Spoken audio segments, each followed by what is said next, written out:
নমস্কার, মানি মেকিং মাইলেজের যাত্রা আজকে আবার শুরু করছি নিফটি অ্যানালিসিস দিয়ে। আমরা দেখেছি গত কয়েকদিন ধরে নিফটি 25,100 এই লেভেলটাকে হোল্ড করছে এলো।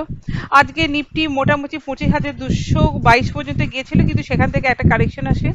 মেনলি এইচডিএফসি ব্যাংক আর রিলায়েন্স এইরকম ধরনের কিছু দিগ্গজ শেয়ার আজকে নিফটিকে একটু পুলব্যাক করে।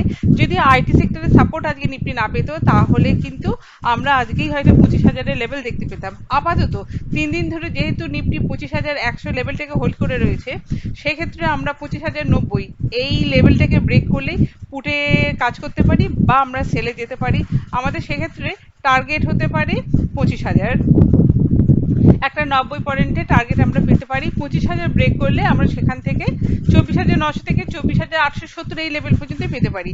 আবার নিফটি যদি উপরের দিকে 25,250 ব্রেক করে, তবে আমরা 25,350-এর জন্য কাজ করতে পারি। ওপেন ইন্টারেস্ট অনুসারে 25,200, 25,300 ইত্যাদি লেভেল রেজিস্ট্যান্সে কাজ করছে, আর 25,100, 25,000 এই সমস্ত লেভেলে প্রচুর সাপোর্ট বিল্ড আপ হয়ে রয়েছে। আমরা আগামী দিন যে স্টকে কাজ করব, অনেক স্টকে ভালো লাগছে, তারই মধ্যে যেগুলো আমি পিক করে রেখেছি আপনাদের সঙ্গে শেয়ার করবো বলে। তার মধ্যে প্রথমটা হচ্ছে লক্ষ্মী অর্গ্যানিক। লক্ষ্মী অর্গ্যানিকে আমরা 209 টাকা 5 এই লেভেলে এন্ট্রি নিতে পারি।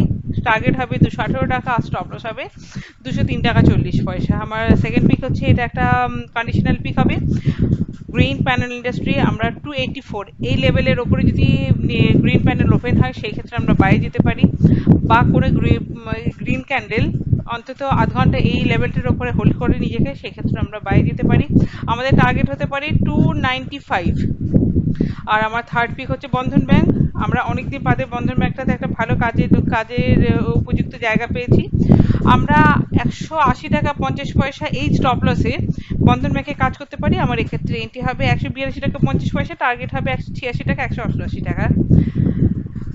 যাই হোক, আমরা এই কটা কাজ করে দেখতে পারি কি হয়। এছাড়াও আমার গ্লোবাল স্পিরিটও খুব ভালো লাগছে। গ্লোবাল স্পিরিট এই লেভেলে আমরা পজিশনালি নিতে পারি। আমাদের টার্গেট হতে পারে 1160 টাকা। আর এই জায়গায় গ্লোবাল স্পিরিটের খুব ভ্যালু বাইং জোন, স্টপ লসটা খুবই কাছে। আমরা এই জায়গায় অবশ্যই করে কালকে এন্ট্রি নিতে পারি। আমি দুদিন আগে আপনাদের সঙ্গে একটা স্টক শেয়ার করেছিলাম, এডিএফ ফুড। এডিএফ ফুডটা গতকাল ভালো পারফর্ম করেছিল না, একটা ইনসাইড ক্যান্ডেল করেছিল, কিন্তু আজকে এডিএফ ফুড দুর্ধর্ষ পারফরমেন্স করেছে। পারফরমেন্স দেখেছে প্রায় 10% আপ হয়েছিল, সেই জায়গা থেকে একটু রিট্রেসমেন্ট হয়েছে, কিন্তু 9% অ্যাভাব এডিএফ ফুড ক্লোজ হয়েছে। আমরা এডিএফ ফুড নিয়ে খুবই আশাবাদী। এডিএফ ফুড খুবই শর্ট টার্ম লেভেলে 320 লেভেল পর্যন্ত আমরা দেখতে পেতে পারি। যাই হোক, আজকের জন্য আপনাদের সঙ্গে অনেক কিছু শেয়ার করে ফেললাম। থ্যাংক ইউ আপনাদের অমূল্য সময় আমার জন্য স্পেন্ড করলেন বলে। কালকে আসুন একসাথে আমরা এই সমস্ত স্টকগুলোতে কাজ করে দেখি আমরা প্রফিট করতে পারি কিনা। Best of luck, good night, thank you.